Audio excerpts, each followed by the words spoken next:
Senator, who's in charge?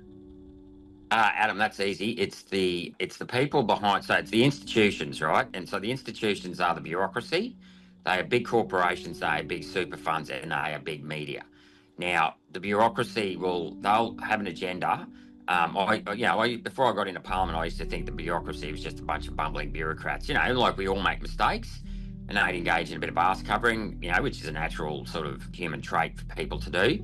But since I've been in there, I've realised, no, a lot of these people now have adopted the narrative or an agenda that's against the Australian interests of the Australian people. And when I say agenda, a lot of it, the agenda is purely self-interest in the sense that they don't want to speak up because they'll lose their job, like I did with the Liberal Party. So obviously the first agenda is self-interest, but this is where the media and the big super funds and when I say big super and big corporations are pretty much hand in hand now. We have over $3 trillion tied up in capital in non-self-managed super fund superannuation. So when you control that much capital, you do control industry. So an industry now is controlled by, let's say, between 25, so about almost 20 industry funds and about 10 big retail funds.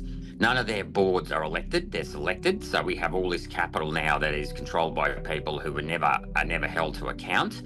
And then, of course, there's big media. And since we've abolished cross-media ownership laws, big media has been basically reduced to the ABC, News Corp and Fairfax 9. I mean, Channel 7 and Channel 10 have a little bit of influence, not much. So there's three big players there. So it's an oligarchy of, as I said before, the big government, bureaucrats, big corporations who in many respects now are controlled by big super, and big media. Yet again, and big media in many respects are actually controlled by big super as well now, because these centralised wealth funds have large stakes in media corporations as well. So they're the ones in control.